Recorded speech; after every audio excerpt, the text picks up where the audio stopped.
Alright, what's going on everybody? Katana here, and today I wanted to do something special for you all. I wanted to get a video here just off the cuff and do a special little Q&A for you guys. In case any of you don't know, we have recently reached 100 followers over on Twitch, which is an absolutely huge milestone for me, and especially for you guys. So I just want to go ahead and say from the bottom of my heart, thank you, thank you, thank you, thank you very much. It's been 5 years in the making. I mean, I started this back in October of 2020 when, everybody was in lockdown, COVID was happening, and I just wanted to do something fun for my friends. Halloween was coming up, and there was really nothing to do, so I figured I'd want to just entertain some of my friends. So I did some live streams on Twitch, I played some scary games. I remember playing like Resident Evil 2 Remake, Soma, and Until Dawn. So that's basically how it started. And then there were just random people who were following me, and they were keeping up with the live streams, interacting with me for a bit. And I just figured, you know what? This might just sprawl into something more, and that's really just how I've just started to ended up live streaming, basically. So yeah, I mean, here we are, like over 5 years later, and we've made it. We've made it to 100 followers. So to celebrate, we're gonna go ahead and have a special Q&A. I reached out to people over on the Discord server, as well as various of my other socials, in order to gather up all of these questions for the Q&A. And suffice to say, much like the 10 subscriber Q&A, only questions will be from the Discord. So to everybody on X and over on YouTube, thanks again for your commitment.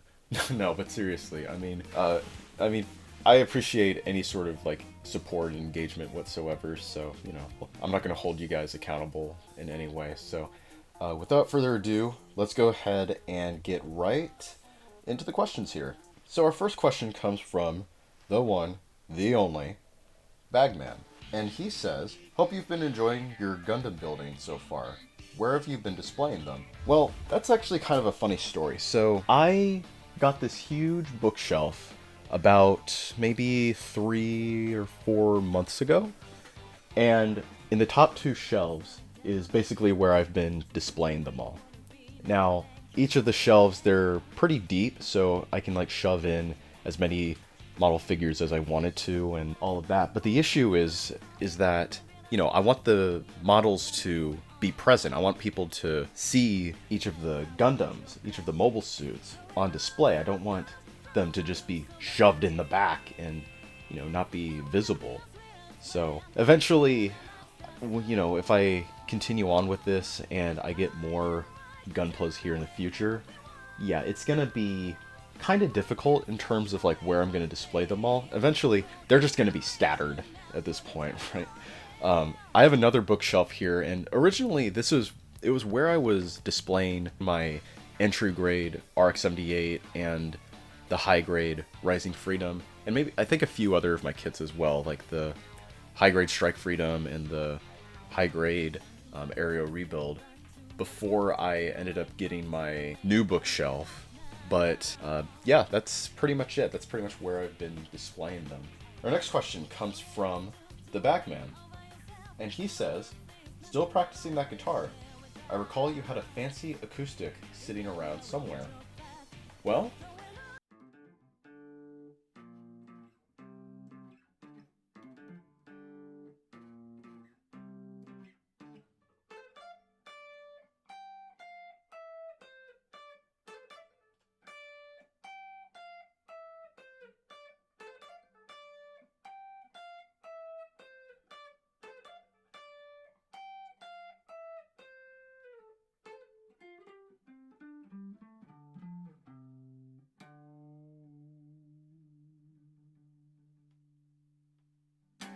basically, yeah. I mean, lately I've been trying to practice when I can, but there has especially been a hiatus in terms of how frequent I practice the guitar these days. For those of you who don't know, I am currently studying for the LSAT, which my journey for that has just been all over the place. I was originally supposed to take it back in November, and then things happened because of like how late I started studying. So me and my family figured we'd push it back for January, and then some things got in between because I started like a tutoring session that go along with my program that I'm in, and so we pushed it back, and now there's all just a bunch of other stuff happening behind the scenes where, man, at this point, like, when am I even gonna take the LSAT, you know? But anyways, yeah, I've just been really focused on my studies a lot, and I'm hoping by the time I finally get through with the LSAT, I can finally resume with playing the guitar, and not only playing the guitar, but also just incorporating my own music. Those of you who may have tuned in my streams may have noticed that I have a little bit of like an audio interface here. It's the Scarlett Solo 4th generation, and it basically picks up sound from my electric guitar. I can plug it in, and it can play like an amp through my computer, and I can run that through different music software programs like GarageBand or Logic Pro. So I'm really wanting to experiment with that soon. I really do. So yeah, once I get through my studies and all that, I'll be back in action with the axe. Our third question comes from, you guessed it, the Bagman. And the Bagman says, "Sorry I haven't joined stream. Still on that cruise." Another question would be, where do you see yourself in terms of channel content? Thinking about spreading out more? That, or what kind of games do you plan on playing in the future? Well, first of all, number one, Bagman, you go ahead and enjoy that cruise, okay? Knowing you, you deserve it. Don't feel like you have any FOMO or have any shame or guilt in missing out on the streams, okay? People, you can tune in when you want. I know that people have things going on in their lives. I'm not going to hold it to you, all right? So if you can't make it to the streams all the time, don't worry about it, just feel free to come by anytime. But to answer your question, I've really thought about this over the years, and I'm kind of a little bit all over the place when it comes to channel content.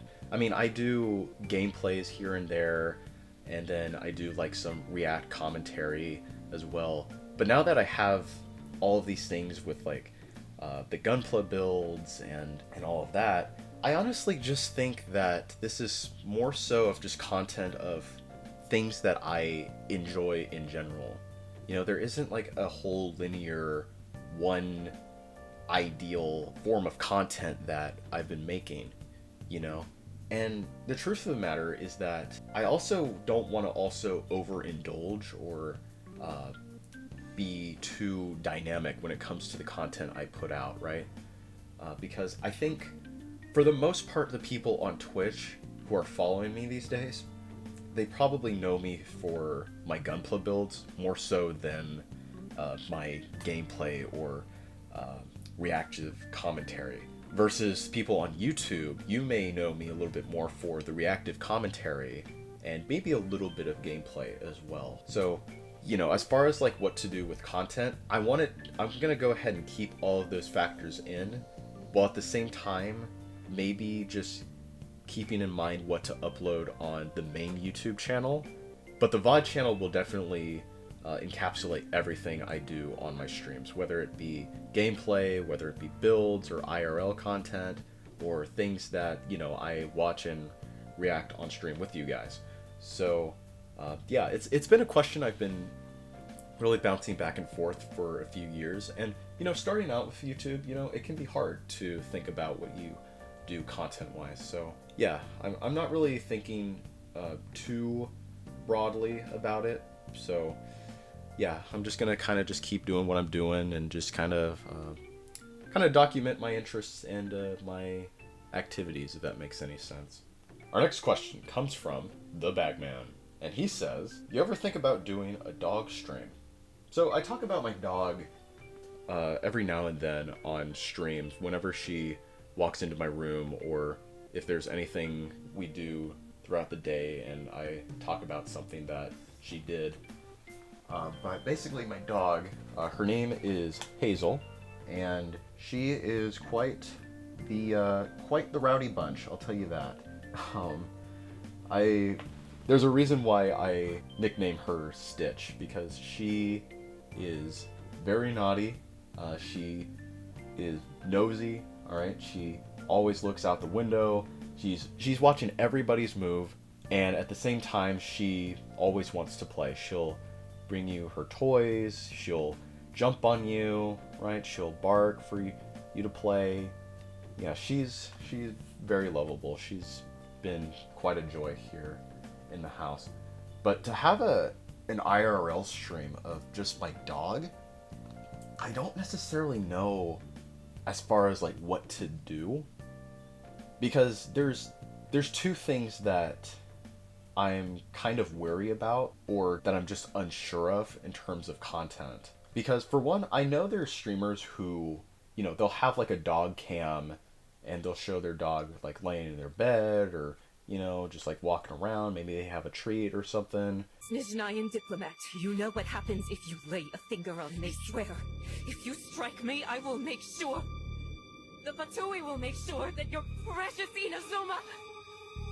Stop! Right. And, with my setup and all, I don't necessarily know if that could even be a thing.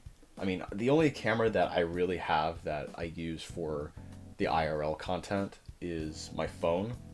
Thankfully, because my iPhone connects with my Mac, and whenever I have Streamlabs open, I can't even talk.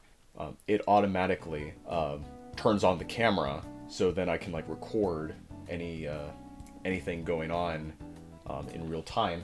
But besides that, I mean, being just limited on the camera as well as the space as well, I'm just not sure if, knowing the kind of dog that Hazel is as well, not only will there be enough space for a camera and the bed to be in here, but also if she'll even be in frame. Now you could say, oh, why don't you do like a stream where you walk your dog around the block or things like that? Maybe, but the thing is, I'm also quite a reserved person. I don't want to share too much about myself to where, I go to these different locations and suddenly somebody on the stream watches and they're like, oh, I know where that is. I know where that street is. And that gives an idea of basically like where I live, right? And I don't really want to do that. So in terms of dog streams, I don't necessarily know, but could it be possible that there'll be like clips of my dog or things incorporated in videos sometime in the future? Maybe.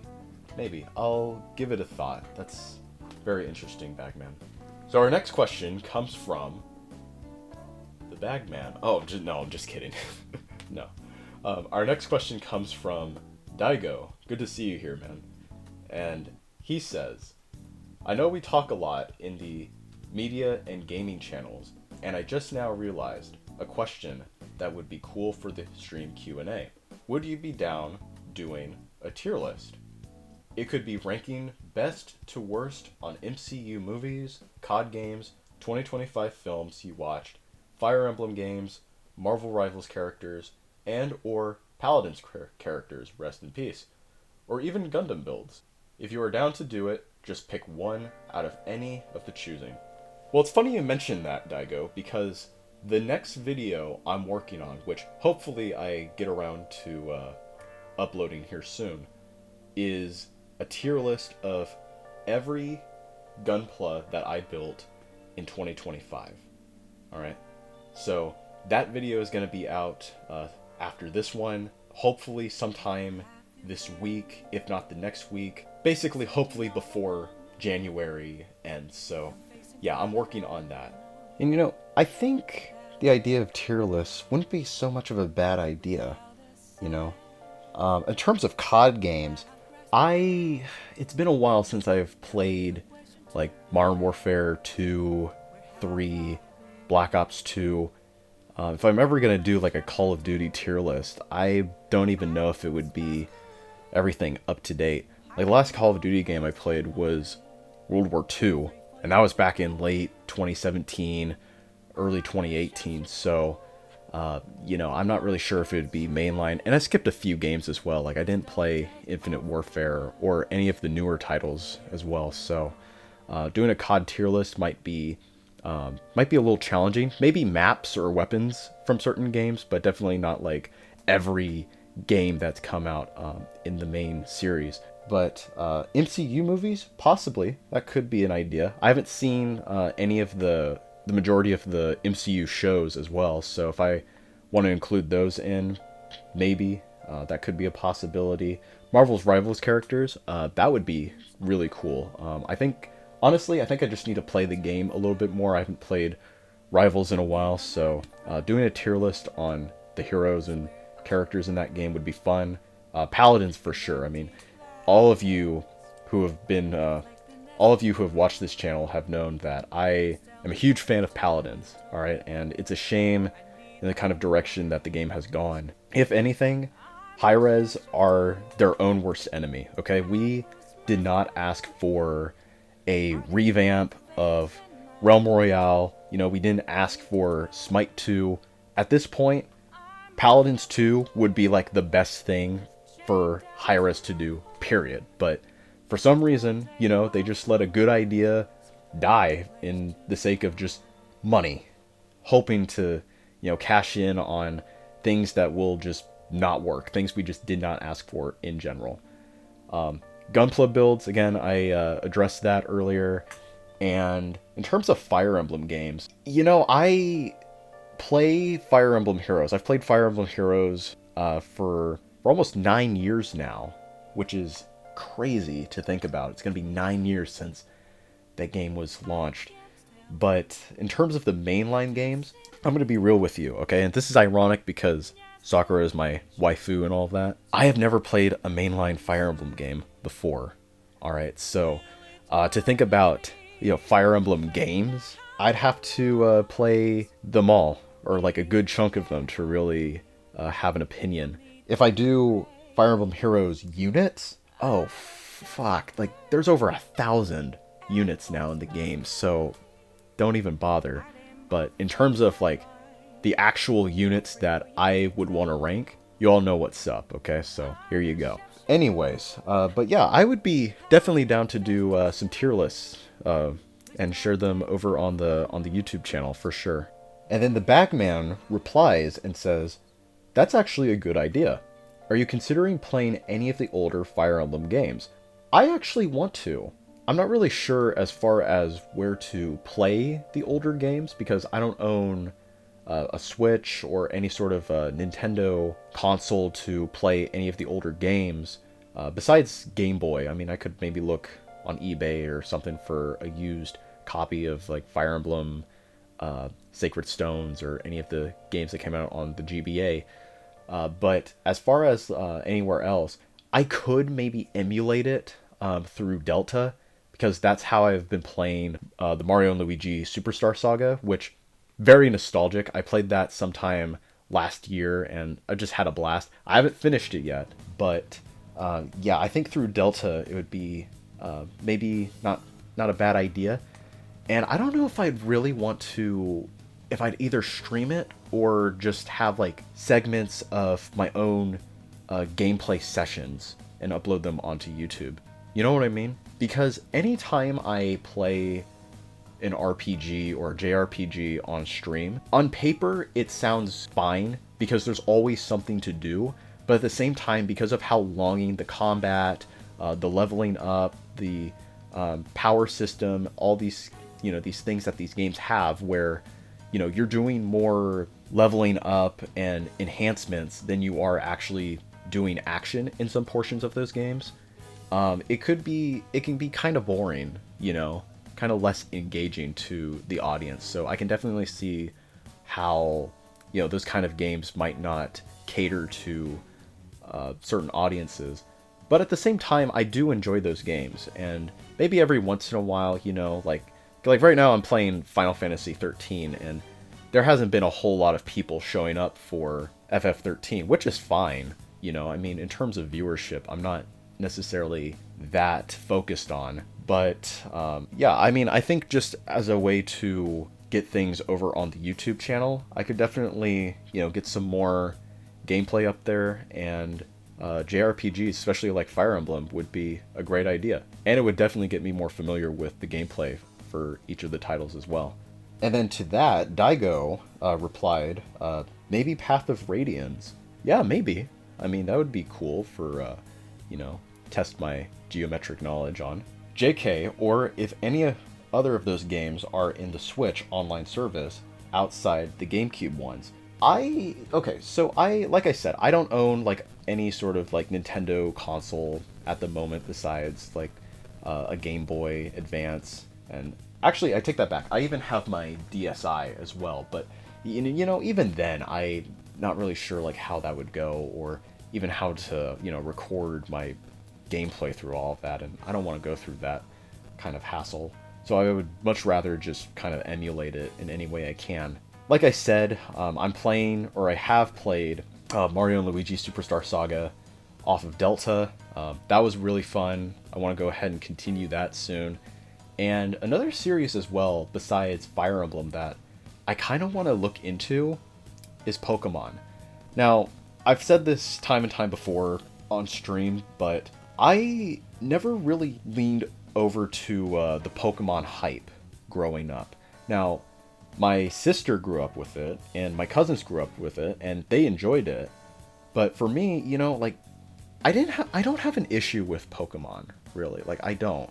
Like, I don't have any, like, ups or downs about it. But, you know what? Maybe I'll try it. Maybe, if I can play any of the older titles, emulate it through, whether it be Delta or any of these other emulators, and play it for you guys. It would be kind of interesting. But outside of that, if we want to talk about like GameCube or Wii related games, I do have Dolphin on here, and I played the GameCube version of Soul Calibur 2 time and time again off of Dolphin, which is great. I play that off of my DualShock 4. Really good, really solid. If you ask me, I like to think of Soul Calibur 6 being the reinterpretation of Soul Calibur 2's story mode, because it was really about you, the main character, on this journey to obtain Soul Edge. And there was never like a character creation or any sort of way where like you yourself were in the game.